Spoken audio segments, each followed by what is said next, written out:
촬영하시는 분들은 잘 아실 텐데요. 영상 촬영이라고 해야 되나, 제작이라고 해야 되나, 일종의 겨울은 좀 비수기에 해당됩니다. 그래서 나름 좀 이번 비수기에 여러 가지 실험들을 좀 해보고 있었어요. 그래서 최근에 올렸던 그 FX6를 올리는 그 드론 영상이 있었고요. 그것도 계속해서 사용은 좀 해오고 있었는데 조금 더 낮게 튜닝이라고 해야 되나, 그런 부분을 했었고요. 그 영상은 시네리프터 FPV 드론의 연장선이었습니다. 그 시네리프터가 이 영상을 보시는 분들 중에 익숙한 분들도 있겠지만 아닌 분들도 있으실 것 같아서 좀 풀어서 설명을 드리면, 시네리프터, 시네캠 리프터의 어떤 줄임인 것 같아요. 그러니까 시네캠을 올려서 날 수 있는 FPV 드론을 저희들 FPV 하는 사람들끼리는 시네 리프터라고 합니다. 사실 요거 사용자는 극히 소수인 것 같고요.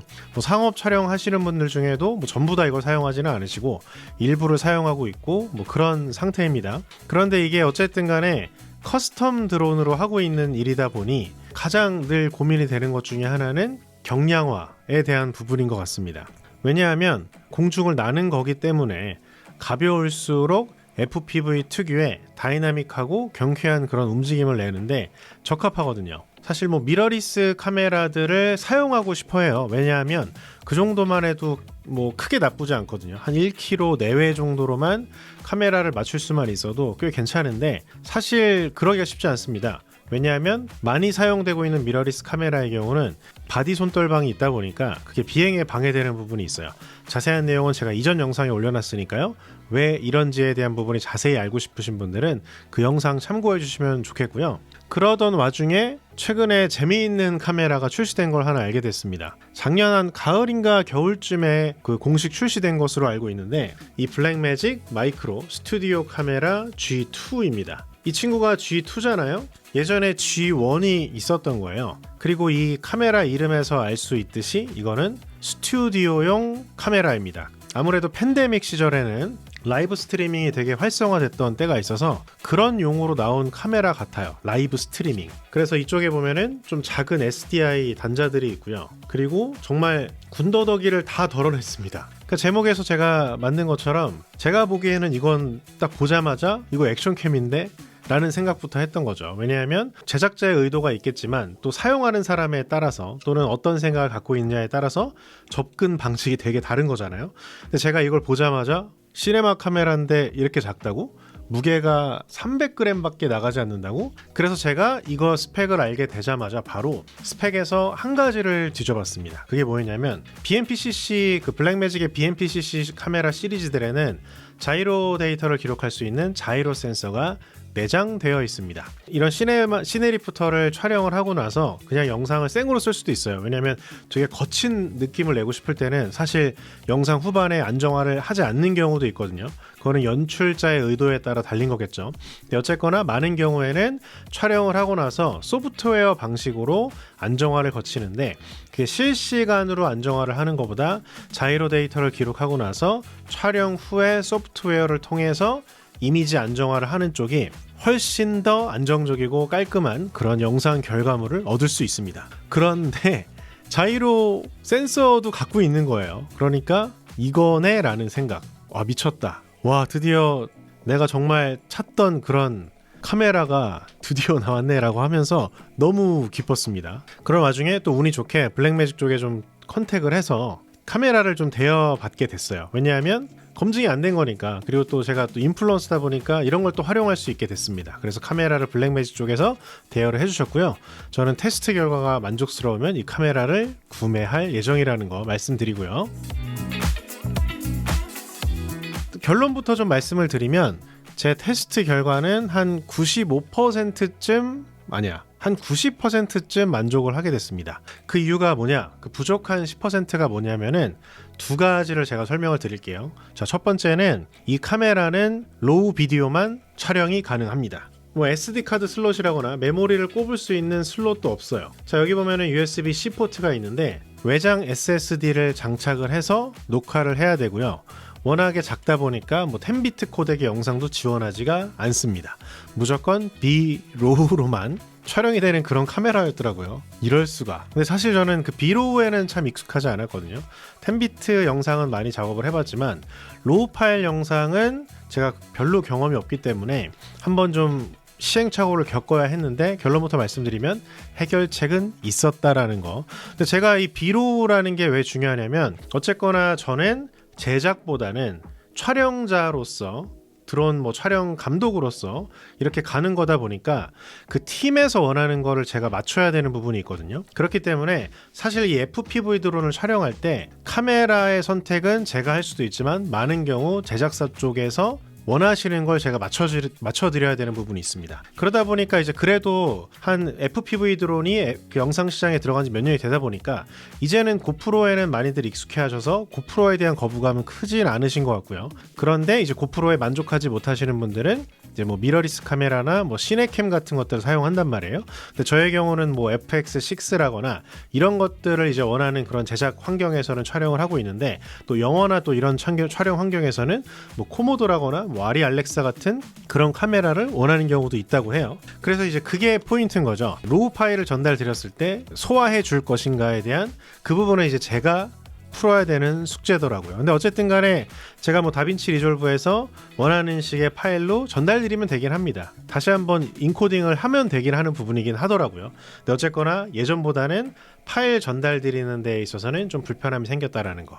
두 번째는 이겁니다. 자이로 데이터를 기록할 수 있는 센서가 있다고 해서 너무 기뻤다고 했잖아요. 이 자이로 데이터를 기록할 수 있는 카메라들의 장점이 뭐냐면, 제가 이따가 자이로 플로우라는 그 소프트웨어를 한번 보여드릴 건데, 영상과 자이로 데이터의 싱크가 그냥 동일하게 다 맞게 됩니다. 자동으로 맞게 되는데, 희한하게 자이로 데이터 싱크가 영상 싱크와 미묘하게 계속 어긋나더라고요, 촬영할 때마다. 그래서 그거를 맞춰줘야 되는데 그게 좀 완벽하게 맞진 않아요. 그래도 조금 더 제가 신경 쓰면은 어느 정도 해결은 가능하다라는 거 정도 말씀을 드릴 수 있을 것 같습니다.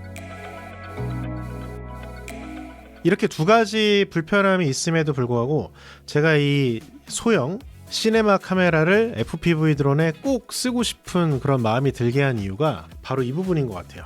화질입니다. 자, 이거는 마이크로포서드라는 비교적 작은 센서를 사용하고 있어요. 당연히 액션캠보다는 훨씬 더 크지만요. 게다가 이게 B로우로 촬영이 되기 때문에 무려 12비트로 촬영이 됩니다. 10비트도 아니고 12비트예요. 그 제주도에 휴가가 있는 동안에 비슷한 장소에서 이 카메라와 액션캠들을 좀 비슷한 나름 앵글 구도로 한번 촬영을 해봤는데, 제가 있는 동안에 맨날 비 오고 날씨가 안 좋아가지고 광량 상태가 좋지는 않았거든요. 일단 확실한 건 이 로우 파일에서 오는 질감은 액션캠과는 확연히 다르더라고요. 그 부분이 너무 좋았다라는 거 좀 말씀드릴게요.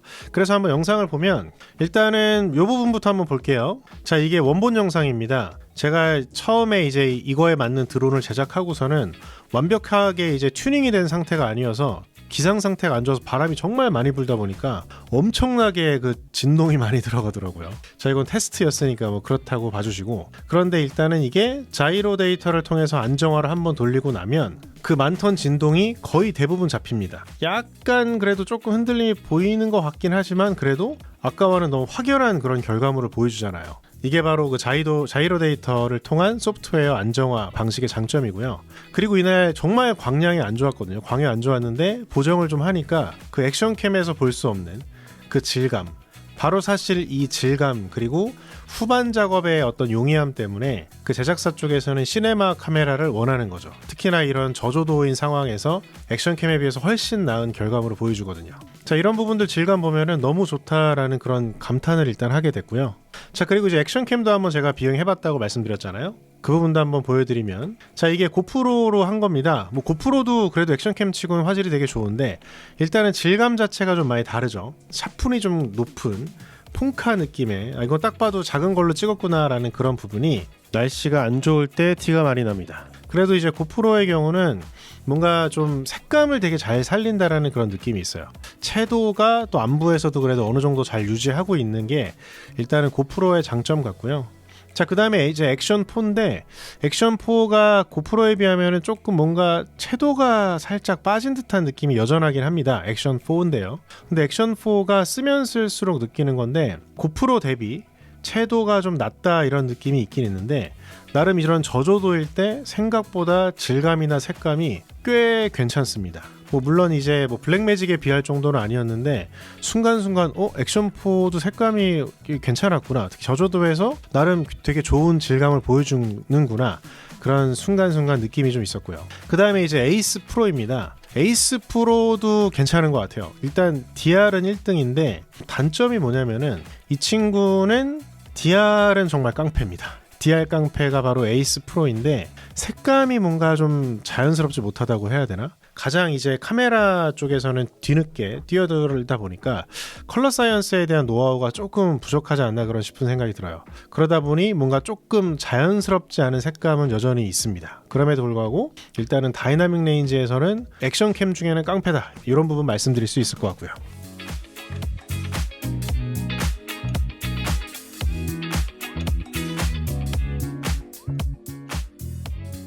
G2 카메라로 와보면 카메라가 렌즈랑 다 합쳐서 이제 500g 정도 수준이에요. 그러다 보니까 1kg를 넘게 들고 날리는 거에 비해서는 굉장히 가볍습니다. 거의 5인치에 버금가는 그런 운동 성능을 보여줄 수가 있거든요, FPV에서. 그래서 일단은 가볍다 보니까 저도 훨씬 더 재미있는 연출을 할 수 있겠다라는 그런 생각이 들었고요. 그리고 이제 볼 때마다 느끼는 건데 소형 카메라들과는 완전히 다른 질감이 진짜 이 부분은 진짜 다르구나. 아무리 마이크로 포서드지만 시네마 카메라가 맞구나. 12비트에서 오는 컬러에 대한 깊이, 이런 것들을 다빈치 리졸브를 통해서 만져보면서 순간순간 많이 경험하게 됐고요. 자, 그 다음에 제가 이제 FX6 영상 올리면서 조금 같이 넣을까 말까 했던 영상이 하나 있는데 굉장히 좀 역광이 심한 저 절벽 뒤로 이제 해가 뜨고 있는 그런 상황이었고요. FX6입니다. FX6도 다이나믹 레인지가 되게 넓은 카메라죠.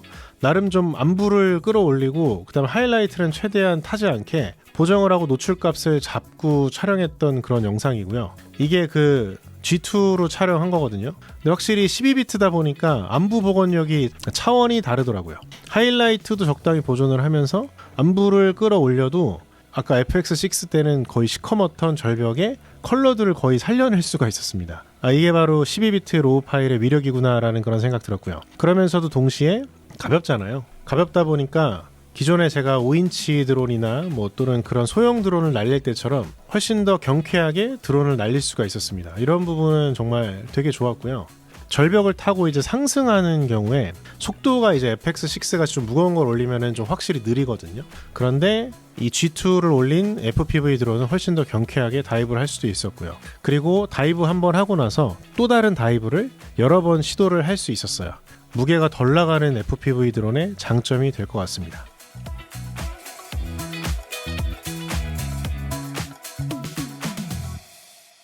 자, 지금 이제 보시는 부분이 이 G2를 사용하기 위해서 제가 이제 제작을 한 새로운 이제 FPV 드론이고요. 6인치입니다. 기존에 이제 5인치를 가장 많이 사용하는데 불과 이제 1인치 정도의 풀업이 커졌을 뿐인데 충분히 달아서 날릴 수가 있더라고요. 그 다음에 이제 외장 SSD를 달아야 되거든요. 그렇게 해봤자 불과 한 500g 내외이고, 만약에 조금 더 작은 SSD를 사용하고 이 카메라의 배터리를 빼고 FPV 드론에서 직접 전원을 뽑아오면 100g까지도 무게를 줄일 수 있겠다, 이런 생각이 들었습니다. 일단은 FPV 드론에서 가볍게 할 수 있다는 게 엄청난 큰 장점이다라는 부분 말씀드리고, 그리고 제가 이거 비행하다가 너무 신나가지고 마구 날리다가 실제로 한번 추락시킨 적도 있거든요. 나무에 걸려가지고 떨어졌습니다. 이런 세상에. 카메라 과연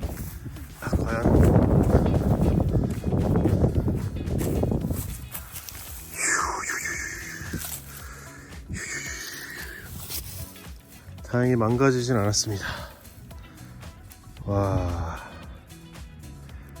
처음으로 떨어졌네요. 왠지 녹화는 안 됐을 것 같은데, 고글 영상만 남았을 것 같은데, 이게 지금 배터리가 없는 상태에서 제가 떼었거든요, 카메라가. 잔디밭이라는 좀 푹신한 그런 지면인 것도 한 요인을 했겠지만 망가지지 않아서 굉장히 시겁했던 그런 순간도 있었습니다. 그리고 제가 이거 제작한 드론 같은 경우는 프로 가드도 달 수가 있어요. 그러다 보니까 실내 비행에도 크기가 좀 작잖아요, 비교적. 이 BMM-SC G2 카메라를 실내용으로 써도 괜찮겠더라고요. 왜냐면 이것도 세컨 베이스 ISO를 가지고 있고요. 액션캠보다는 저조도 성능이 훨씬 좋기 때문에 저조도에도 훨씬 좋겠다라는 그런 생각을 하게 됐습니다. 그리고 이제 여러분들이 지금 중간중간 샘플을 보면서 약간씩 좀 이상한 흔들림 같은 거를 보셨을 거예요. 왜냐하면 일단은 제가 그 안정화를 잡는다고 잡았는데 일부분은 좀 못 잡은 부분이 좀 있거든요. 그래서 왜 그런지 어떻게 해결하면 되는지에 대한 부분 한번 살펴보도록 하겠습니다. 자, 일단은 안정화하기 전에 이건 BRAW라는 파일 포맷을 갖고 있어요. 그렇기 때문에 다빈치 리졸브에서 한번 다른 파일의 형식으로 바꿔주면 좋습니다. 그 파일 형식이 뭐냐면 DNxHR이라는 건데 이게 그 방송에서 쓰는 그 아비드인가?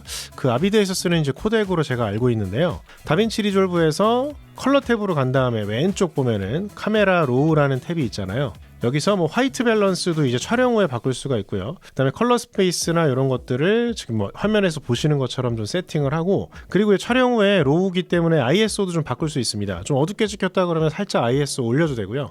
디코드 유징 할 때 이 부분 클립으로 좀 바꿔주시고요. 또 재밌는 기능 중에 하이라이트 리커버리라는 기능이 있더라고요. 제가 노출을 좀 낮게 잡아서 ISO를 좀 올렸더니 또 하이라이트도 같이 올라가잖아요. 근데 이걸 같이 선택을 해주면 ISO는 올려도 또 하이라이트는 잡아주는 그런 부분이 있어서 이 부분도 되게 마음에 들었습니다. 하이라이트를 같이 잡아주는 기능까지. 조리개가 있는 렌즈를 사용하다 보니까 FPV 드론인데도 빛 갈라짐을 확인할 수가 있었죠. 이런 건 또 깨야 할 포인트가 될 것 같고요. 이렇게 한 다음에 딜리버리 쪽으로 가서 똑같은 DNxHR 코덱으로 선택을 해주고요. 그 다음에 12비트로 선택을 하고 렌더 큐 올린 다음에 렌더를 하시면 됩니다. 이렇게 뽑아야 자이로 플로우에 올라가고요. B로우 원본으로 올리면 자이로 플로우는 인코딩을 할 수가 없어요. 자, 이렇게 변환된 파일이 있고요. 그 다음에 원래 촬영했던 B로우 영상이 있잖아요. B로우에서는 자이로 데이터만 뽑아 쓰는 겁니다. 볼게요. 자, 일단은 변환한 파일을 자이로 플로우에 올리고요. 그 다음에 이제 렌즈 프로파일을 찾아주셔야 되는데 7.5를 치면은 라오와 7.5mm가 되게 많이 쓰이는 렌즈예요. 여기에서 B로우 촬영본을 선택을 해줍니다. 저는 일단은 뭐 60프레임으로도 촬영했고 24프레임으로도 촬영했었는데 요 렌즈 프로파일 쓰면은 문제없이 잘 작동이 되더라고요. 그렇게 한 다음에 B로우에서 자이로 데이터를 읽어드릴 거예요.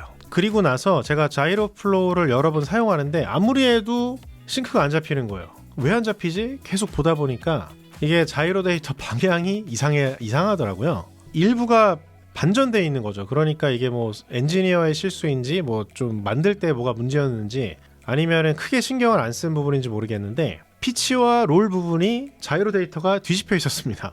요거 제가 알아내는데도 시간이 진짜 오래 걸렸는데 이거를 반전시켜 주니까 그제서야 뭔가 이제 되기 시작하는 그런 느낌이 있었어요. 그래서 두 가지를 반전시켜 주고요. 로우 패스 필터를 해줘도 되고 저건 안 해줘도 되고 뭐 큰 문제는 없더라고요. 보다 보면은 그 세 개의 그 자이로 데이터가 막 교차되는 그런 부분들이 있어요. 이 파형들을 보면은 그런 부분에 있어서 오른쪽 마우스를 누르고 오토 싱크 한번 해주고요. 좀 앞쪽에 한번 잡아주고요. 그 다음에 뒤쪽에도 이렇게 여기저기 좀 찾아보면서 그 자이로 데이터들이 약간 교차되는 그런 포인트에서 아니면은 좀 파형 형태가 확실한 부분에서 오토 싱크를 해주면 꽤 잘 잡힙니다. 경우에 따라서는 뭐 두 군데를 잡아야 되기도 하고요. 뭐 세 군데를 잡으면 그래도 꽤 잘 잡히더라고요. 아니면은 필요한 구간만 따로따로 영상을 잘라서 자이로 데이터를 잡는 방법도 있습니다. 왜냐하면 한 두세 군데 잡으니까 어디는 잘 맞는데 대부분은 잘 맞는데 구간 좀 어긋나는 그런 부분들이 있었어요.